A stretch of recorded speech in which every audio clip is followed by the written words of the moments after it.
오늘 빌립보 4장 8절 이 말씀은 정결한 성도에 대한 말씀을 여기다 적어놨는데, 정결하며 라는 말, 무엇이든지 정결하며 라는 말을 우리 한번 생각하려고 여기다가 써놨습니다.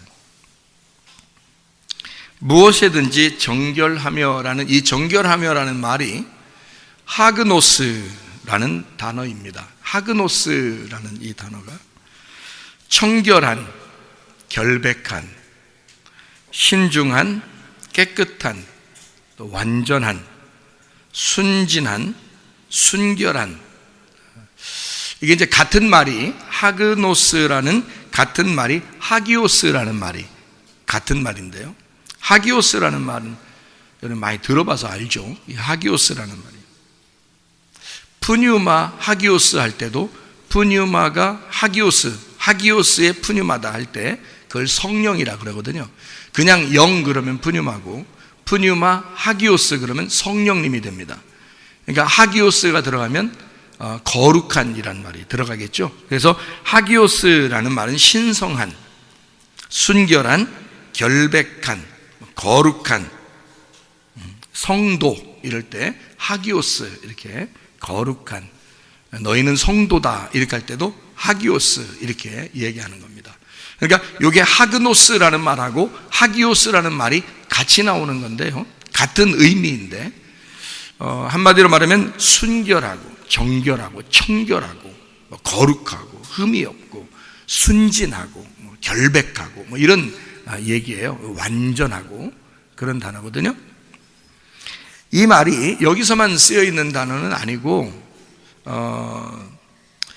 고린도 후서 11장 2절의 말씀에 보면 너희를 정결한 처녀로 그리스도에게 결혼시키는 그런 장면, 그래서 정결한 처녀가 돼야 그리스도의 신부가 된다, 이제 이런 말할 때 고린도 후서 11장 2절 말씀에도 나와 있는 말씀이고요, 디도서 2장 5절에 보니까 순전하며 할 때도 이 단어를 썼습니다. 순전하며, 그러니까 순전해야 된다는 말 할 때, 베드로전서 3장 2절의 말씀에 정결한 행위, 그러니까 정결한 행위 할 때 그 정결한이란 말을 할 때도 이 단어를 똑같이 썼습니다.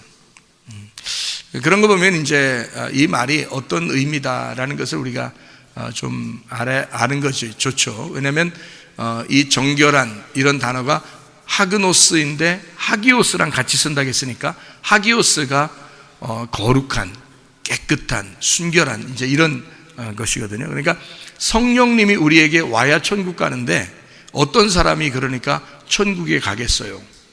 어떤 사람이 천국을 살 수 있겠어요? 정결한 사람입니다. 정결한 사람이 거룩한 사람이고 거룩한 사람이 정결한 사람이라는 거죠. 그러니까 우리는 깨끗한, 순결한 사람이 되어야 된다. 그럼 이 말을 우리가 다른 말로 우리가 좀 생각해 보려면 어떤 의미를 또 가질 수 있냐면, 다른 말로 우리가 생각해 보면 어떤 의미를 가질 수 있겠어요? 거룩하고 순전하고 결백하고 깨끗하고 청결하고 정결하고 이런 의미를 다른 말로 우리가 본다면 어떤 말로 우리가 볼 수가 있겠나요? 우리 교회에서 한번 자주 이런 얘기들을 우리가 하고 있는데요, 다른 말로 우리가 할 수 있다면 어떤 말을 할 수 있나요? 우리 주일날 예배 드릴 때마다 노래를 같이 이렇게 하는 게 있어요. 설교하기 전에 바로 노래하는 게 있거든요. 무슨 노래죠? 거지. 거지. 그러면 지금 요 말을 다른 말로 말하면 거지라는 말로도 할 수 있다는 얘기죠. 그러면 거지는 많이 가진 걸 거지라고 그래요? 많이 갖지 못한 걸 거지라고 그래요? 많이 갖지 못한 걸 거지라고 그래요. 그러면 천국은 누가 가죠? 부자가 가요? 거지가 가요? 거지가 가요. 성경에서 누구도 거지만 천국까지 부자가 천국 갈 수가 없어요. 규칙이니까. 마음이 거지라는 얘기죠. 이게 겉으로 거지라는 얘기가 아닙니다. 겉으로 거지들이 다 좋은 것만은 아니에요. 그 마음이 거지라고 해야 되는 거죠. 마음이 거지. 그러니까 거지는 의미가 뭐냐면 이렇게 안 가지고 있다는 거예요. 뭘 부족하고 뭐 이렇게 좀 결핍이 있고 부족하다 이런 걸 거지라 그러는데, 마음이 그렇다는 거예요. 마음이. 그러니까 마태복음 5장 3절에는 뭐라고 되어 있어요? 마음이 가난한 자, 심령이 가난한 자죠. 마음이 가난한 자는 복이 있나니 천국이 저희 것이며 그랬죠.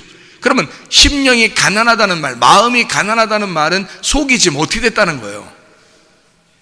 속이 비어 있다는 말이죠. 속이 뭐가 차 있다는 게 아니고 비어 있다는 말이에요. 그 비면 뭔가 비고 이러면은 깨끗해요, 안 깨끗해요? 깨끗한, 그 얘기를 하는 거예요. 깨끗하다. 집에 청소해가지고 집 짐들을 다 이렇게 한쪽으로 모아놓고 짐을 갖다 다 빼면 깨끗해요, 안 깨끗해요? 깨끗하죠. 처음에 이사 가기 전에 청소 이사 갈 때 아무 짐이 없죠. 그래서 청소 싹 하고서 집을 다 이제 가면은 기분 좋아요, 안 좋아요? 기분 좋죠. 왜 기분 좋아요? 더러워서 기분 좋아요? 깨끗해서 기분 좋죠. 깨끗해. 왜 깨끗한 거예요? 가보니까 다 비어 있단 말이에요. 근데 자기네 짐, 이제 옛날 이제 쓰던 짐 같은 거 또 이제 갖다가 다 이제 싸놓으면 이제, 몇 달 있으면은 또 이제 마음이 심란해져.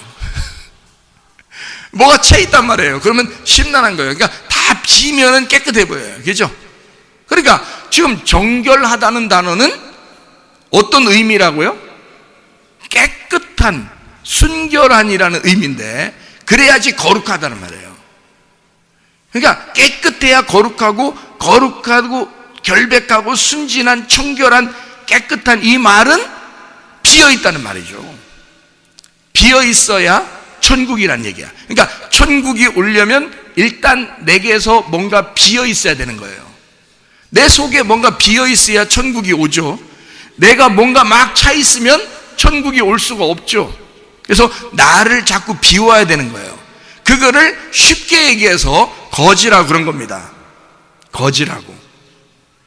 그러니까 거지와 같은 자, 뭔가 결핍되고 부족하고 뭔가 없는 자를 얘기하는 건데요, 그런 사람들만 예수님이 찾아오시죠.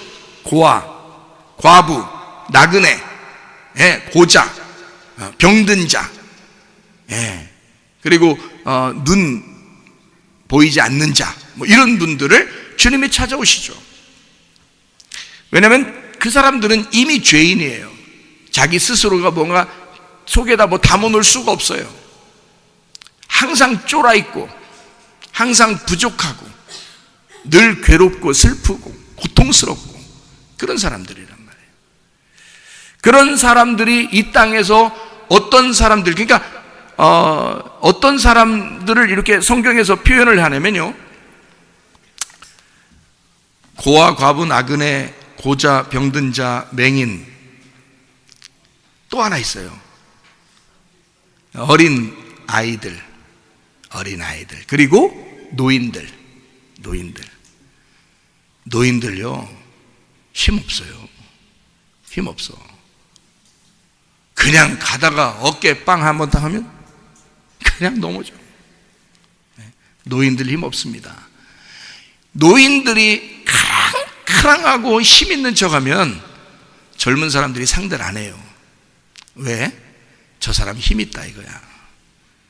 힘 없어야 상대하는 거예요. 노인은 노인답게 살아야 되는 거예요. 그래야 젊은 사람들이 좋아하는 거예요.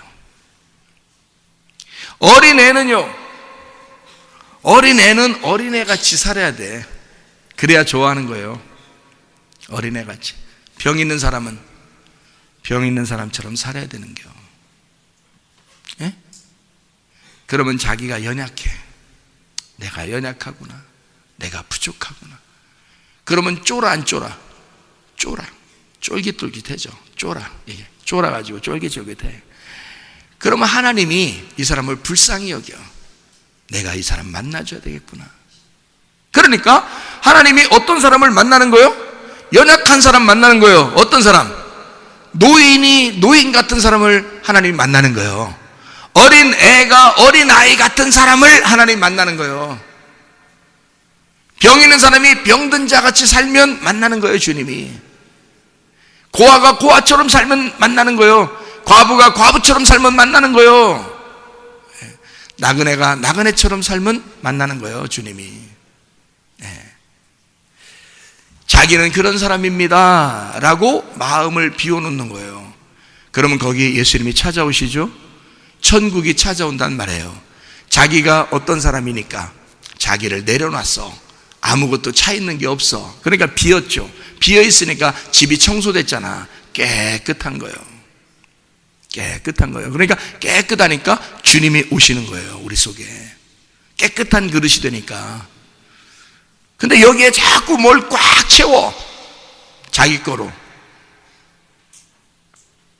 그러면 주님이 들어올 수가 없어요. 자기 걸 꽉 채우면. 하나님 입장에서 보면 더럽단 말이에요. 하나님 입장에서 보면. 세상적으로 보면 자기가 뭔가 깨끗하고, 세상적으로 보면 자기가 뭔가 채워져 있는데, 하나님 보시면 더럽단 말이에요. 청소해야 돼. 자기 마음을 청소해야 돼요. 이게 청소된 사람이에요. 정결한 마음. 무엇에든지 너희가 정결하며 청소해야 돼. 마음을 청소해야 돼요.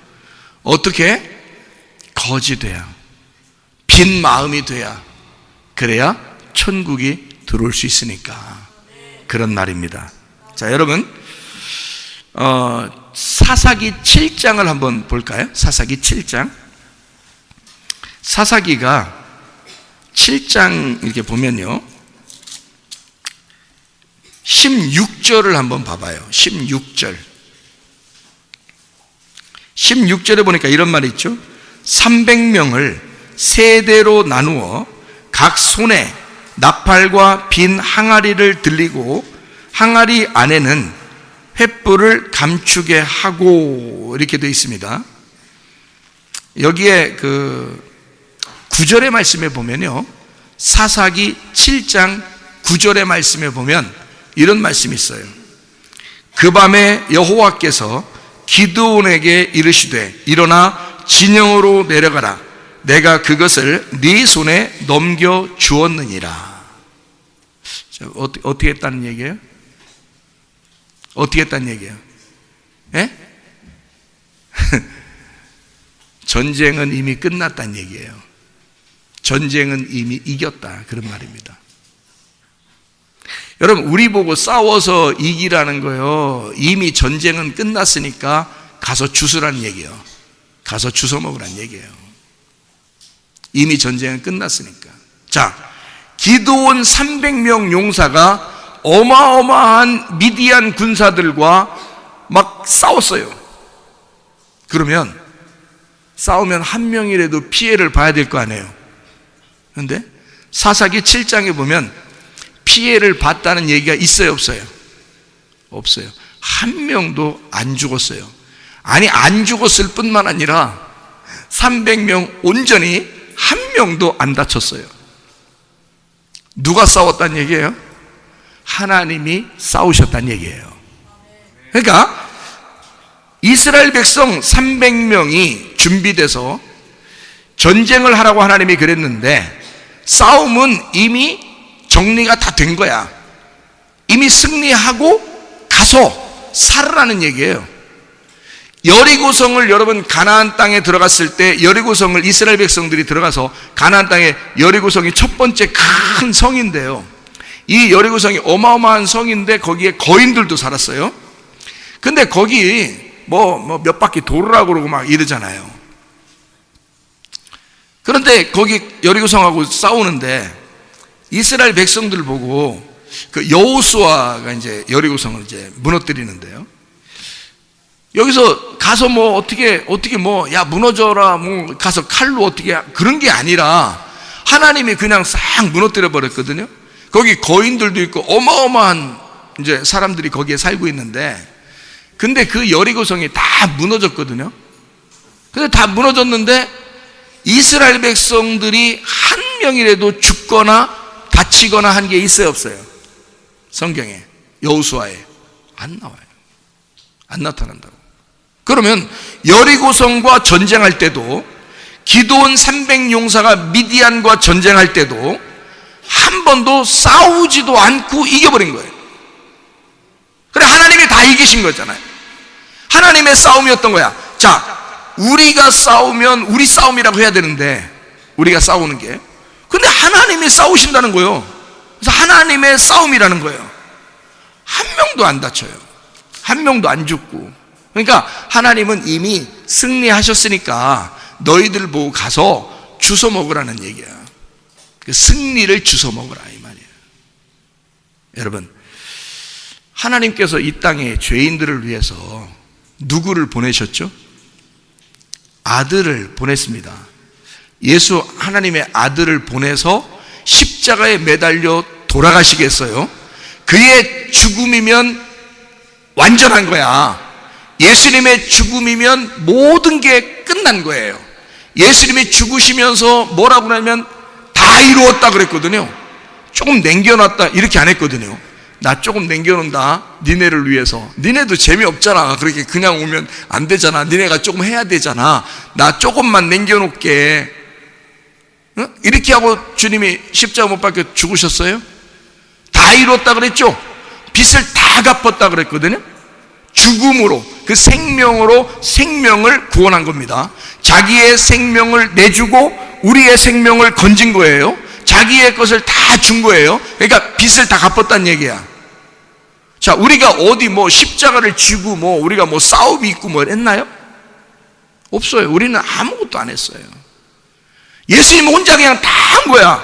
아니, 누가 죽으라 한 게 아닌데 우리도 좀 같이 죽을게요 이렇게 해도 안 된다는 거야. 예수님이 혼자 다 죽으시겠다는 거예요. 그럼 예수님의 십자가는 뭐예요? 예수님의 십자가는 영적 전쟁이에요. 마귀 때문에 인류가 고통받고 죄 가운데 있고 질병 가운데 있고 죄를 지어서 그렇게 죽음이 우리에게 찾아왔거든요. 예수님의 십자가를 통해서 이 마귀와 영적 전쟁이 완전히 승리해버리는 거거든요. 거기서 끝낸 거예요. 우리가 더 이상 싸울 게 없는 거야. 그렇죠? 여리고성의 전쟁도 마찬가지예요. 기드온 300용사의 전쟁도 마찬가지예요. 혼자 하나님이 다 싸우셨. 그건 여호와의 전쟁이라는 거예요. 우리의 전쟁이 아니라는 거예요. 하나님의 전쟁이라는 거예요. 다시 말하면 뭐예요? 우리를 구원하기 위해서 하나님이 전쟁을 치르셨다는 얘기인데, 하나님이 뭐 했다는 얘기냐면 하나님이 책임을 가졌다 그 말이에요. 하나님이 자기 책임이라고 너희들한테 책임 안 미룰게, 너희들이 죄 진 거 너희들한테 책임을 안 물을게, 내가 다 책임질게. 하나님이 다 책임을 지셔서 하나님이 죽으신 거예요. 하나님이 자기 전쟁으로 여기시는 거예요. 우리 보고 전쟁하라는 게 아니라 하나님이 다 전쟁을 치르시겠다는 거예요. 그래서 우리는 한 명도 안 죽어도 돼요. 한 명도 우리가 고통받지 않아도 되는 거예요. 왜냐하면 예수님이 다 치렀으니까. 전쟁은 거기서 끝난 거니까. 우리 보고 그 전쟁을 끝내는 예수님이 뭐라고 우리한테 얘기하냐면, 야, 너는 어떤 마음을 가지면 돼 그래요. 어떤 마음을 가지면 되겠어요? 네가 뭔가 하려고 하지 마. 네가 전쟁하려고 하지 마. 네가 뭔가 하려고 그러지 마. 나서지 마. 그러려면 우리가 마음이 어떻게 돼야 돼요? 우리가 잘 안 나서려면 우리 마음이 어떻게 돼야 돼? 마음이 비어 있어야 되는 거잖아요. 내가 없어야 되잖아요. 내가 없어야 하나님이 싸우는 거 아니에요. 내가 자꾸 싸우려고 그러면 어떻게 해요? 안 되죠. 그러면 여호와의 전쟁이 안 되고 나의 전쟁이 되잖아요. 하나님은 나의 전쟁을 만들려고 하지 않아요. 하나님이 오로지 자기 전쟁이라고, 자기 책임이라고 자기가 하려고 하는데 자꾸 우리는 내 책임이라고 내가 뭔가 하려고 그런다고요. 그거 아니죠? 하나님이 자기 책임이기 때문에 자기가 자기 아들을 보내서 죽이는 거예요. 자기 책임을 다하기 위해서. 자기 전쟁이니까 자기 전쟁에 자기가 승리하겠다는 거예요. 죽음으로써 승리하겠다는 거예요. 이 땅에서는 여러분 봐요. 전쟁하면 말이에요. 응? 전쟁하면 승리해야지 승리한 거잖아요. 그죠? 근데 하나님 입장에서 전쟁은 뭐가 승리예요? 죽음이 승리예요. 반대라고 그랬죠. 하나님 나라의 전쟁은, 영적인 전쟁은 죽어야 부활하는 거예요. 죽음이 곧 생명이라는 거예요. 자기가 살려고 그러면 죽는 거예요. 그러니까 죽으려고 그러면 그게 사는 거야. 그러니까 예수님은 자기가 죽겠다는 거예요. 땅에 와서 자기가 죽겠다는 거예요. 하나님의 입장에서 보면 그게 생명이니까. 그러니까 사람들은 예수님을 십자가에 매달아 죽이면서 자기들 생각에는 야, 우리가 예수를 이겼다, 예수를 죽였다 그러지만 하나님의 입장에서는 니네가 진 거야. 하나님 입장에서 보면 니네가 예수를 죽인 것이 니네가 패배한 거야. 하나님의 입장에서는 그게 승리한 거니까, 죽음이 승리한 거니까. 이해가 돼요? 하나님의 말씀이 심판으로 내려오면 말이에요, 생기를 가진 자, 코에서 숨을 쉬는 자들은 다 죽게 됩니다. 자기가 산다는 사람은 다 죽게 돼요. 근데 자기가 죽었다고 하는 사람은 살아나게 돼요.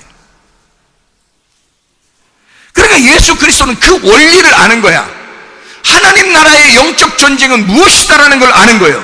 이 땅에서 죽는 것은 하늘나라의 생명인 것을 아는 거예요.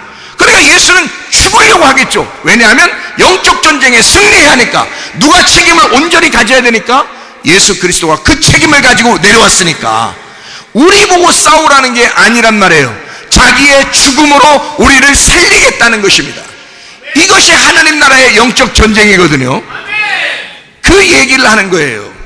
그러니까 우리 보고 너희들은 승리하신 주님을 네 속에서 만끽했으면 좋겠다. 승리하신 주님을 네 속에서 좀 만났으면 좋겠다. 승리하신 그 주님을 경험했으면 좋겠다. 승리하신 그 주님과 살아갔으면 좋겠다. 이게 주님의 바람입니다. 주님의 원함.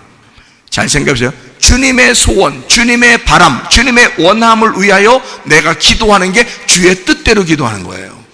주님이 뭘 원하신다고요? 주님을 누리라는 거예요.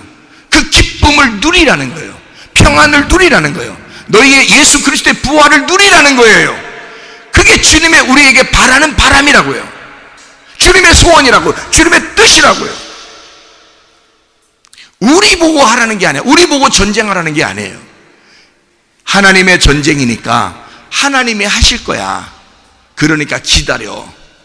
하나님이 전쟁하실 거니까 기다려. 그리고 이미 전쟁은 끝났어. 하나님이 다 너희들에게 붙여놨어. 다시 말하면 이미 승리했거든. 그러니까 너희는 가서 주워. 승리한 걸 주워 먹어. 예수 그리스도가 십자가에서 죽으시면서 승리했거든. 그러니까 예수의 십자가만 생각하면 너희는 이미 승리할 거야. 이미 너희는 승리했다는 사실을 깨달을 거야. 그 말씀입니다. 자, 우리는 뭐만 가지면 된다? 그 예수의 십자가, 주님의 승리, 영적 전쟁에 여호와께서 자기가 싸우시겠다, 그리고 승리하셨다, 그의 죽음을 통해서 승리하셨다. 그냥 살짝 승리한 게 아니에요. 그는 완전히 죽음으로써 승리한 것입니다. 더 이상 우리가 죽을 필요 없도록, 더 이상 우리가 그 죽음에 동참하지 않아도 되게 그 주님이 그렇게 죽으셨단 말이에요. 주님이 부활하심으로 우리는 그 주님의 부활을 우리 마음속에 간직하면 되는 거거든요. 그러니까 여러분 보세요. 자, 죄 때문에, 옛 뱀, 마귀, 사탄 때문에 죄가 넘어왔고, 그 죄가 넘어온 것 때문에 우리는 질병에 걸릴 수 있고, 가정에 문제가 생길 수 있고, 급기야는 우리가 죽을 수도 있단 말입니다. 근데 예수 그리스도가 자기의 전쟁이라고, 자기 책임이라고 하고 십자가에서 그 모든 사실을 끝냈단 말이에요. 그리고 우리 보고 부활하신 예수님하고만 살으라는 거예요. 쉽잖아요? 예수가 죽었으니 너는 더 이상 죽을 필요가 없어. 예수의 부활과 함께 살았으면 좋겠다는 거예요. 우리 보고. 그럼 우리는 날마다 즐겁게 살아갈 수가 있죠. 근데 왜 우리는 아직도 마귀에게 매여서 살고 있느냐? 그 문제에 매여서 살고 있느냐? 왜 그 질병에 매여서 살고 있느냐? 그 죽음의 공포에 매여서 살고 있느냐? 죽는 게 사는 것인데. 무슨 말인지 알겠어요? 예수 그리스도가 이미 우리를 위해서 승리하셨단 말입니다. 우리 보고 따라와서 그거를 즐기라는 거예요. 이걸 깨달으라는 겁니다, 주님이. 그렇죠? 그러려면 어떤 사람만 깨닫느냐? 마음이 비어진 사람만. 그래서 거지되라는 거예요. 마음이 비어진 거지된 사람만 그걸 깨닫는다는 거예요. 자꾸 자기 생각으로 꽉 차서 이럴 거야 저럴 거야 이렇게 돼서 저렇게 돼서 계속 생각을 하게 되면요, 자기 생각이 꽉 차 있죠. 그러면 주님을 못 누립니다. 그런데 자기 마음을 비워놔요. 주님이 다 하셨다는 사실을 깨달았어요. 그러면요, 주님을 누릴 수가 있죠. 주님, 그렇죠, 내가 하는 게 아니니까 주님이 하셨으니까 제가 기다릴게요. 주님, 이 모든 것도 다 해결된 줄 믿습니다. 내게 믿음 없음을 고백합니다. 주님, 내가 그 주님을 그렇게 많이 못 누렸네요. 내가 그 주님과 그렇게 동행하지 못했네요. 주님, 내 믿음 없음을 주님께 고백하고 회개합니다. 나의 믿음 없음을 용서해 주시고 내게 믿음을 주십시오. 주님을 주십시오. 그 믿음, 말씀의 주님을 주십시오. 그러면 내 속에서 만족하게 될 것이고 그 주님을 내가 누릴 수가 있을 것 같습니다. 그런 거죠. 그러면 문제는 뭐예요? 우리가 어떻게 하면 된다고요? 마음만 비워놓으면 된다고요. 마음이 비어져 있으면 내가 죽었단 말이에요, 살아있단 말이에요? 죽었단 말이에요. 죽었단 말이에요. 마음이 비어. 그러니까 횃불이요, 어디에 들어가 있어요? 항아리 안에 들어가 있어요. 그죠? 항아리 안에. 그러면 이 항아리가 뭐 다른 거로 꽉, 뭐 쌀로 꽉 차 있으면, 항아리가 쌀 담아놨어 누가 그러면 횃불을 못 집어넣죠. 아니면 나무를 꽉 채워놨어. 이제 겨울날 떼려고 나무를 꽉 채워놨어요. 횃불 못 담아놓죠. 아니면 모래를 갖다 꽉 채워놨어요. 거기다 횃불 어떻게 담아놓습니까? 횃불은 빈 항아리가 돼야 담아놓을 수 있는 거거든요. 아니, 여기서 횃불이라고 그러니까 우리는 또 막 나무를 태워서 횃불 막 이렇게 나무를 태운 횃불 이렇게 또 머리를 또 상상을 또 막 해요. 예? 사실 알고 보면 어둠 가운데 이 횃불이라는 것은요, 밤 아주 어두울 때 이 횃불이 나와야 되거든요. 이 횃불이 나오면 이게 횃불이요, 빛이요. 빛이죠, 빛. 네, 그러니까 어둠에만 빛이 필요한 거예요. 아니, 낮에 횃불 들고 다니면 어떡해요? 낮에 말이요, 여기 그 핸드폰에 있는 그 후레쉬가 있죠, 후레쉬. 여기 딱 이렇게 플래시가 있잖아요. 거기 빛이 딱 있으니까 빛이 너무 좋아서, 기분 좋아서 이걸 갖다 낮에 이게 막 들고 다니, 이렇게 그러면서 머리에도 꽃 하나 꽂고, 그러니까 이게 핸드폰 이렇게 들고 빛을 막 하면서 이렇게 또 이렇게 여기 머리 꽃 하나 꽂고서요, 그리고 머리카락을 또 돌려, 이렇게 돌리면서 이렇게 다녔어. 자, 사람들이 볼 때 아주 정상적으로 볼까요? 비정상적으로 볼까요? 비정상적으로 봐요. 배터리 다 나갑니다. 예? 요 배터리 다 나가. 예. 그리고 머리 돌리고 있잖아. 그리고 꽃 꽂았잖아. 이상하잖아, 뭔가. 그런 사람들이 그러는 거지, 이런 빛이 있는 데는 이거 안 하잖아요. 그렇죠? 어디에 이런 플래시 같은 거 이렇게 비추나요? 어두운데 이렇게 비추잖아요. 어두운데, 어두울 때만 비추는 거예요. 어둠이 있는 곳에만 빛이 오는 거예요. 그렇죠? 그러니까 자, 이 어둠이라고 하는 건 있잖아요. 어둠이라는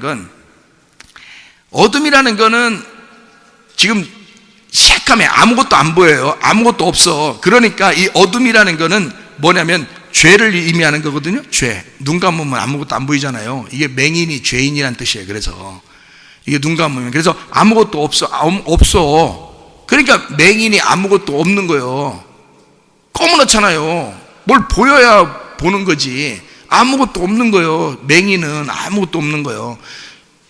어둠이면 아무것도 안 보여요. 그럼 아무것도 없는 거예요. 이게 있는데 없는 거예요. 그게 어둠이라는 거예요. 그럼 빛이 와야 그걸 구별해요. 빛이 와야. 그러니까 빛이 오는 것은 어둠일 때만 오는 거예요. 빛이 있을 땐 오는 게 아니에요. 어둠일 때 빛이 왔어요. 이 횃불이 어두컴컴한 이 항아리 속에 들어가 있어요. 근데 속에 뭐 담아 있으면 안 돼. 비어 있어야 돼. 그래서 이 어둠 가운데 빛이 들어가 있단 말이에요, 여기에. 그죠? 이것이 그러면 이 속에 있는 빛이 나오려면, 이 어둠이라는 세상에 나오려면 어떻게 돼야 돼요?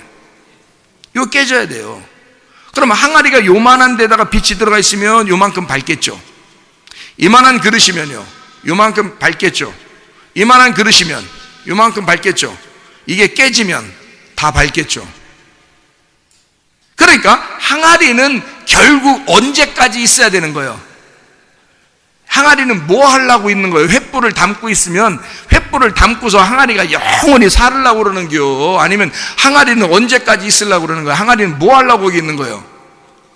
깨지려고 있는 게 항아리인 거예요. 깨져야 깨짐의 그 일을 했을 때, 다시 말하면 자기가 깨짐의 직분을 다 하는 거예요. 항아리는 깨짐의 직분을 다 할 때 빛이 나오는 거야. 사람들이 안 깨져. 자기가 안 깨져. 그러니까 그리스도가 안 나오는 거예요. 그리스도가 빛을 비추지 않는 거예요. 그리스도가 만약에 이 땅에 와서 자기가 죽지 않으면 그리스도의 말씀이 부활하지 않는 거예요. 예수는 죽으려고 하는 거예요. 왜? 자기의 육체를 깨뜨려야 되니까.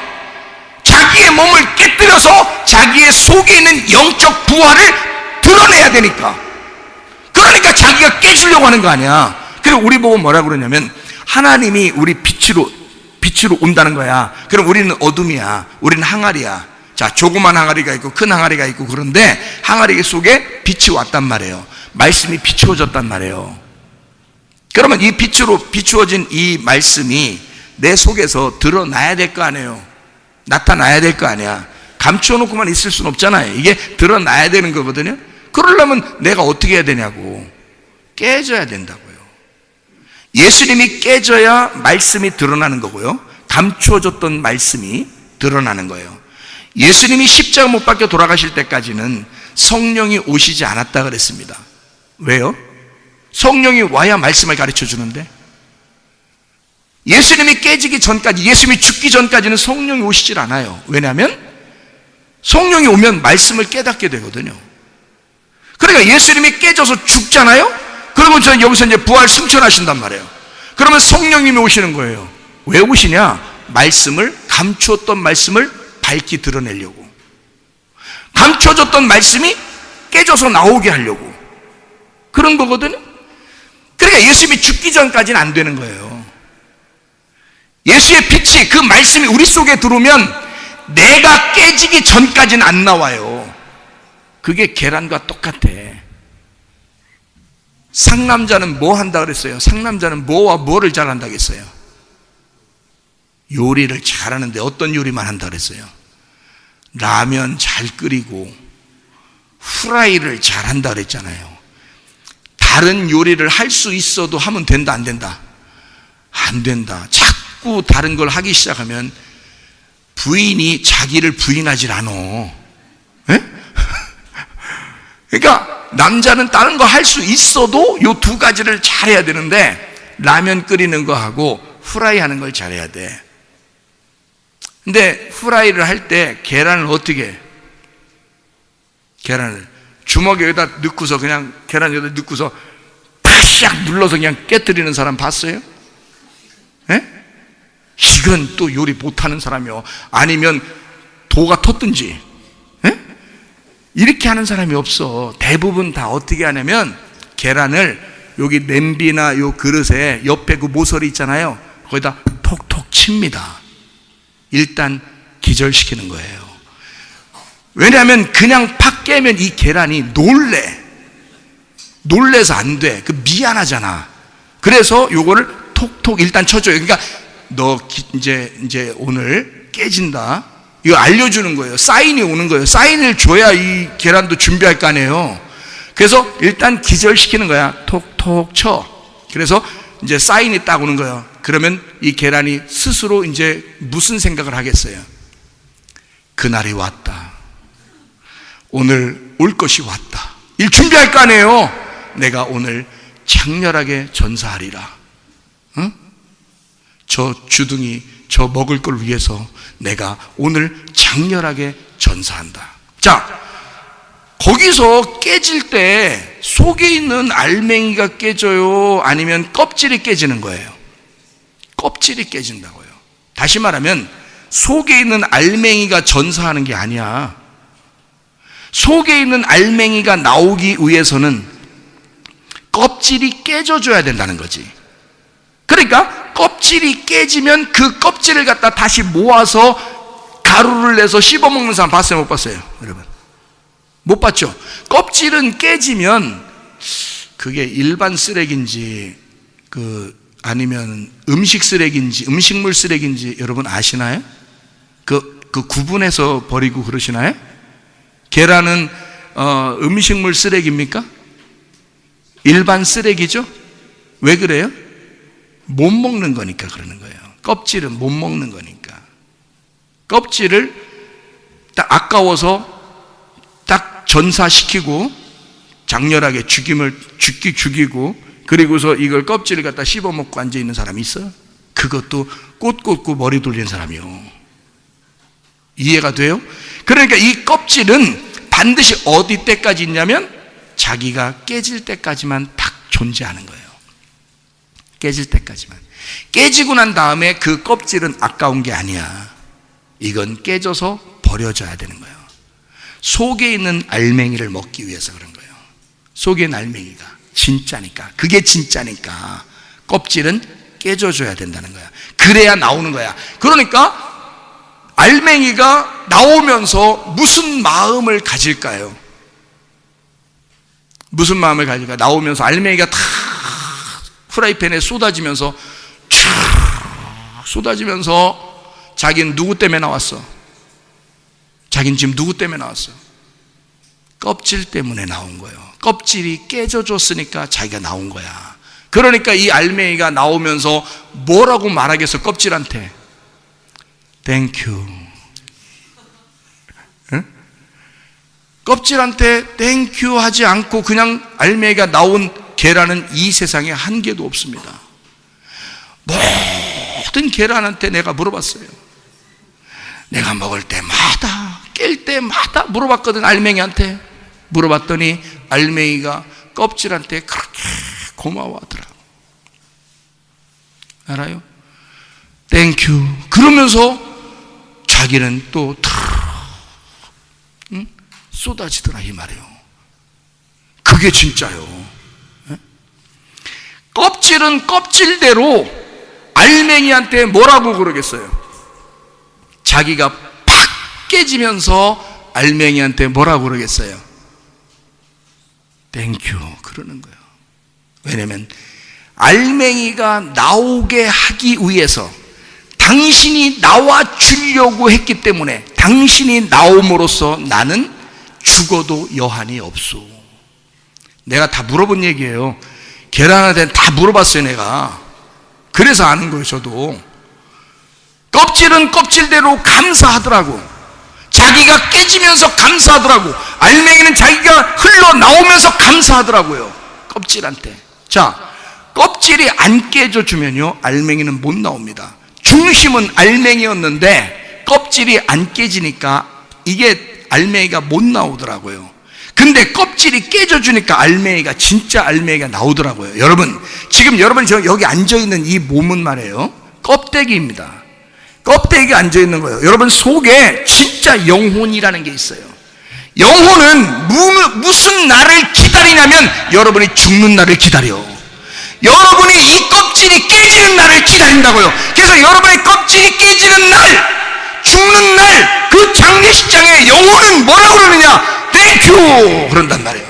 내가 드디어 오늘 자유하게 되었다. 내가 오늘 하늘나라에 가게 되었다. 고맙다 껍질아, 네가 죽어줘서. 이런단 말이에요. 만약에 그 껍질이 안 죽어주면요 계속 거기에 가둬져 있는 거예요. 껍질이 깨지면서 이 알맹이의 영혼, 나의 진짜 영혼은 하늘나라로 가는 거야. 껍질한테 감사하면서. 이해가 돼요? 무슨 말인가? 그러니까 여러분, 우리는 항아리가 자꾸 안 깨지려고 노력한다는 거지. 항아리는 깨져야 돼. 항아리는 뭘로 만들었어요? 질그릇으로 만들었어요. 흙으로 만들었다고요. 우리가 뭘로 만들어졌다고 그래요? 성경에서는 흙으로 만들어졌다는 거예요. 예수님은 이 땅에 오실 때 우리처럼 몸을 가지고 왔다는 거예요. 그러니까 예수님도 자기를 깨뜨려서 자기를 죽겠다는 거예요. 근데 하늘에서 내려온 자니까 그 몸이 그대로 올라간 거예요. 근데 이 땅에서 태어난 자들은 땅에서 흙으로 진짜 만들어졌으니까 이 흙은 다 내려놓고 가야 돼. 무슨 말인지 아시겠죠? 자, 그러면 육체가 중요한 거요? 말씀이 중요한 거요? 말씀이 중요하죠. 요한복음 1장 14절에 말씀이 육체를 입고 왔다는 거예요. 그러니까 이 육체를 깨뜨리고 말씀이 살아나기 위해서 온 거 아니에요. 그렇죠? 그러면 창세기 1장 2절 3절에 보면 창세기 1장 2절에는 어둠이 있고 창세기 1장 3절에는 빛이 있다는 거예요. 그러면 빛은 어둠 가운데 왔어요. 뭐가 중심이에요? 어둠이 중심이요? 빛이 중심이요? 빛이 중심이라는 거지. 어둠을 깨뜨리고 빛이 온 거 아니에요. 자, 창세기 2장 7절의 말씀 보니까 우리를 흙으로 우리를 만들었어. 그리고 그 코에 생기를 불어넣었어요. 그러면 흙으로 만든 게 주인이요? 생기가 주인이요? 생기가 주인이라는 거예요. 뭐가 깨질 때 이 생기가 부활하는 거예요? 흙이 있던 이 육체가 깨질 때 생기가 부활한단 말이지. 그러니까 중심은 뭐냐면 죽음에 있었던 게 아니라 중심은 부활에 있었던 거예요. 사망의 중심이 있는 게 아니라 생명의 중심이 있었던 거지. 이해가 되시겠습니까? 그러니까 우리 죽은 자들, 흙에 어둠이라는 죽은 자에게, 육체라는 죄인 죽은 자에게 육체에는 말씀이 오게 되고 어둠이라는 죽은 자에게는 빛이 오게 되고 흙덩어리 죽은 자에게는 생기가 들어와서 이걸 살리는 거예요. 그러니까 누구만 말씀을 듣게 돼 있다? 죽은 자만 말씀을 듣게 돼 있다. 요한복음 5장 25절에 말씀하고 있다고 그랬죠? 요한복음 5장 25절에 죽은 자가 말씀을 들을 때가 오나니 곧 이때라. 죽은 자는 살아나리라. 생각해 보세요. 죽은 자가 살아나리라. 자, 원래는 같이 이렇게 있죠. 근데 죽은 자가 살아나는 거예요. 그러니까 여기서 육체가 죽으면 말씀이 살아나고요, 어둠이 죽으면 빛이 살아나는 거고요, 흙덩어리가 죽으면 생기가 살아나는 겁니다. 그렇죠? 그러면 내가 죽은 자인데 죽은 자에게 말씀이 들어왔어요. 그러면 내 죽은 자가 살게 하지 않고 말씀이 살아나도록 해야 될 거 아닙니까? 그러니까 죽은 자에게 말씀이 와야지 이게 살아나니까. 이해가 되죠? 그러니까 죽은 자에게 말씀이 온다. 어둠에게 빛이 온다. 흙덩어리에게 주님께 생기가 온다. 이 말이에요. 그러니까 죽은 자에게 말씀이 오더라. 자, 죽은 자에게 빛이 오더라. 자, 죽은 자는 뭐예요? 말이 없어요. 죽은 자는 이게 뭔가 채워져 있는 거예요? 다 비어져 있는 거예요? 비어져 있어요. 말이 없다는 말이야. 죽은 자는 말이 없단 말이에요. 여러분 교회 와서 가정에서도 직장에서도 여러분 보세요. 말 많은 사람이 있어. 짜증내고 화내고. 왜 그러는 거예요? 자기가 살아있다는 거예요. 나 좀 알아달라는 거예요. 응? 자기 좀 봐달라는 거예요. 성경에는 뭐라고 돼 있어요? 항아리가 비어 있어야 빛이 들어간다는 거야. 그리고 이 항아리가 드디어 급기야는 깨져야 속에 있는 빛이 드러난다는 거예요. 적어도 이 세상에서 계란도 자기의 죽음을 알고 자기가 죽을 때 그 알맹이가 나오게 하기 위하여 자기의 죽음을 인식하고 사는데, 자기는 죽을 때까지, 깨질 때까지 누군가가 나를 깨뜨려 주는 그 깨질 때까지만 자기가 존재한다는 걸 계란도 알아요. 그런데 사람들은 잘 몰라. 자기가 죽어야 진짜 예수가 나타난다는 사실을 잘 모른다고요. 그 비어있는 내가 거지인, 내가 빈, 내가 항아리가 깨져야 된다는 내가 어둠임을 스스로 인식하면 주님이 내 속에서 살아나신다고요. 그게 우리가 살아가야 할 삶이라고. 무슨 말인지 아시겠어요? 그래서 이 말을 뭐라고 이야기하는 거냐면, 제가 말하는 건 이게 하그노스다, 이게 하기오스다, 정결하다라는 말이다. 너희가 깨뜨려지는 거, 네가 없는 거, 그거를 정결하다 그런다. 하나님은 우리가 정결하게 되기를 원하십니다. 이 땅에서 내 항아리가 깨질 때까지만 존재하는 그 항아리의 깨짐을 주님은 거룩하다고 말씀하신다. 그것을 정결하다고 말씀하신다. 깨져야, 거지가 돼야, 비어 있어야 그 안에 빛이 들어가고, 그 깨져야 그 빛이 나올 거 아니겠습니까? 그러니 여러분과 제가 깨지는 삶, 비어 있는 삶, 정결한 삶, 무엇에든지 정결하며 무엇에든지 그게 거룩한 것이다. 그게 하나님의 거룩함이다. 그게 하나님의 삶이다. 나의 삶을 살지 말고 정결한 주님의 삶을 살다가 주님 만나시기를 바랍니다. 내 맘과 영이 괴로울 때에 주님께서 위로해 주시고 성령의 불로 태워주시니 주 앞에 나가 기도합니다. 날 정결케 하옵시고 나의 눈을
기도하겠습니다. 기도할 때 우리 하나님, 나를 정결케 해 주시옵소서. 내가 빈 마음을 갖게 해 주십시오. 나를 깨뜨려 주십시오. 하나님, 주의 믿음을 우리에게 공급해 주십시오. 주님의 뜻대로 살게 해 주십시오. 기도합니다. 우리 하나님 아버지와 인도하시고 사랑하심을 믿습니다.